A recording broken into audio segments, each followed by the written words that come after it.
ज्ञान the treasure में आपका स्वागत है। और आप हमारे चैनल अन्नपूर्णा फूड्स और द डिवाइन मंत्रा को ज़रूर देखिएगा, फ़ायदा होगा आपको। और हम आपको बताएंगे सांपों से जुड़े 10 भ्रम और अंधविश्वास। देखिए, सांप एक ऐसा प्राणी है जिसे रहस्यमयी कहा जाए तो कोई बड़ी बात नहीं होगी।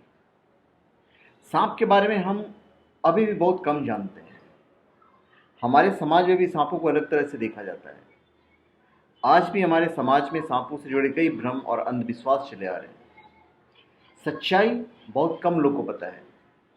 आज हम आपको उसकी मान्यताओं और अंधविश्वास से वैज्ञानिक दृष्टिकोण से परखेंगे कि क्या सच है और क्या गलत है, यह सच है भी या नहीं। सबसे पहली बात तो कि एक उड़ने वाले सांप के बारे में हम आपको बताएंगे।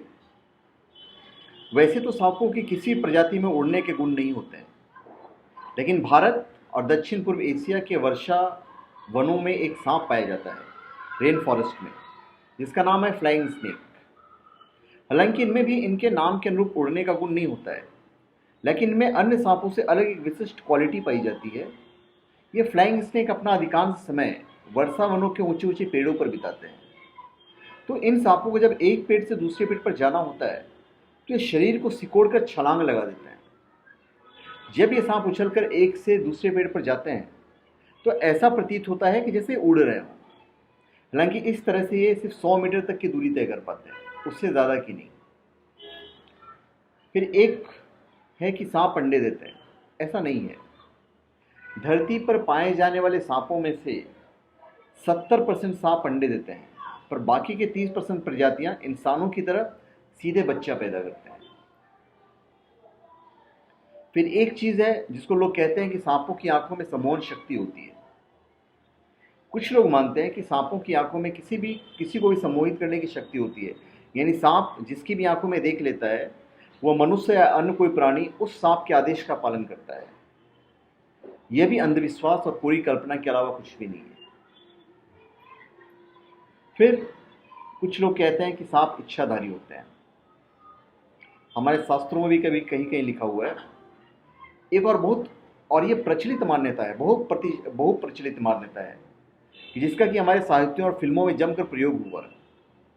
यह कि कुछ सांप इच्छाधारी होते हैं, यानी वे अपनी इच्छा के अनुसार अपना रूप बदल लेते हैं, और कभी कभी ये मनुष्य का रूप भी धारण कर लेते हैं।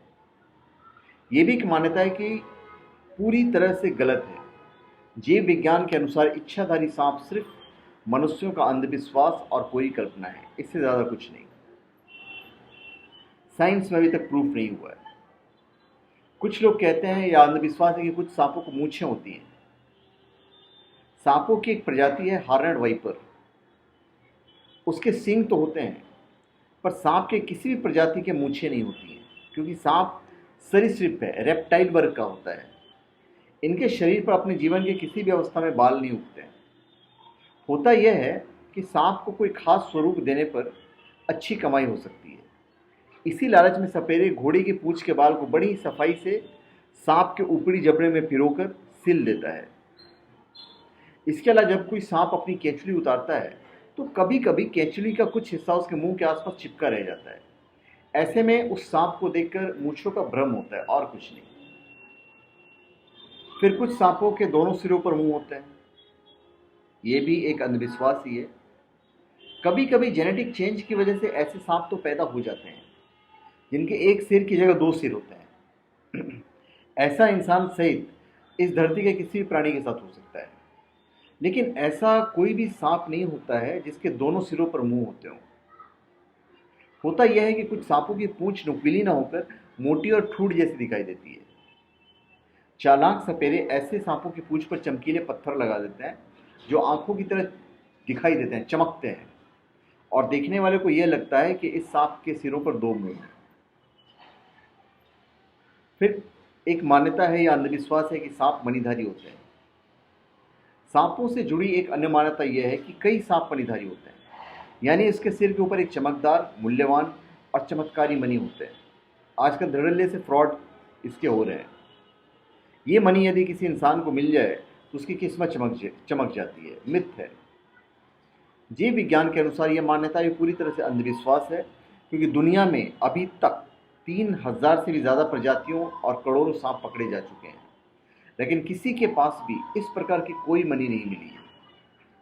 तमिलनाडु के इरुड़ा जनजाति के लोग जो सांपों को पकड़ने में माहिर होते हैं, वे भी मणिधार सांप होने के इनकार कहते हैं। वो लोग स्पेशलिस्ट हैं। फिर ये कि सांप बिन के धुन पर नाचते हैं, वो धुन सुनते और डांस करते हैं म्यूजिक पे।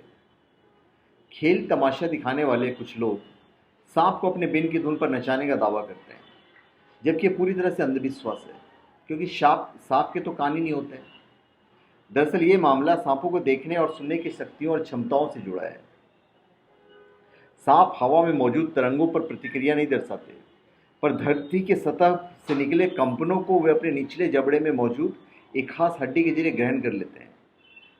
सांपों की नज़र ऐसी है कि वो केवल हिलती डुलती वस्तुओं को देखने में अधिक सक्षम है, बजाय स्थिर वस्तुओं के। सपेरे के बिन को इधर उधर लहराता देखकर नाग उस पर नजर रखता है और उसके अनुसार ये अपने शरीर को लहराता है, और लोग समझते हैं कि सांप बिन की धुन पर नाच रहा है। फिर सांप अपने साथी की मौत का बदला लेता है, एक अंधविश्वास है। हमारे समाज में ऐसी मान्यता है कि यदि कोई मनुष्य किसी सांप को मार दे तो मरे हुए सांप की आंखों में मारने वाले की तस्वीर उतर जाती है, जिसे पहचान कर सांप का साथी उसका पीछा करता है और उसको काट कर अपने साथी की हत्या का बदला लेता है। फिल्मों में अच्छा लगता है क्योंकि कहानी बनानी होती है। यह सांपों से जुड़ा एक ऐसा अंधविश्वास है जिसका हमारे यहाँ कहानियों और फिल्मों में जमकर इस्तेमाल होता है।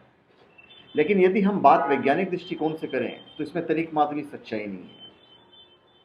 सांप अल्प बुद्धि वाले जीव होते हैं। इनका मस्तिष्क इतना विकसित नहीं होता कि ये किसी घटनाक्रम को याद रखें और बदला लें। जीव विज्ञान के अनुसार जब कोई सांप मरता है तो अपने गुदा द्वार से एक ऐसे तरह की गंध छोड़ता है जो उस प्रजाति के अन्य सांपों को आकर्षित करती है। इस गंध को सूंघकर अन्य सांप मरे हुए सांप के पास आते हैं, जिन्हें देखकर यह समझ लिया जाता है कि अन्य सांप अपने मरे हुए सांप की हत्या का बदला लेने आए हैं। फिर एक है कि सांप दूध पीते हैं। सांपों से जुड़ी हुई हमारी प्रथम मान्यता यह है कि सांप दूध पीते हैं। यहाँ तक कि हम नागपंचमी और अनेक अवसरों पर उन्हें दूध पिलाते भी हैं। तो क्या यह वैज्ञानिक दृष्टिकोण से सही है? इसका जवाब है नहीं। जीव विज्ञान के अनुसार सांप पूरी तरह से मांसाहारी जीव है। ये मेढक, चूहा, पक्षियों के अंडे और अन्य छोटे छोटे जीवों को खाकर अपना पेट भरते हैं। दूध इनका प्राकृतिक आहार नहीं है। सपेरे को जब भी सांप को दूध पिलाना होता है तो वो उन्हें भूखा प्यासा रखते हैं। भूखे प्यासे सांप के सामने जब दूध जलाया जाता है तो इसे पी लेता है, लेकिन यह कभी कभी सांप की मौत का कारण भी बन जाता है, क्योंकि कई बार दूध सांप के फेफड़ों में घुस जाता है, जिससे उसे निमोनिया हो जाता है। तो धन्यवाद। आप हमारे चैनल पे सब्सक्राइब करें और अपने कमेंट दीजिए। धन्यवाद।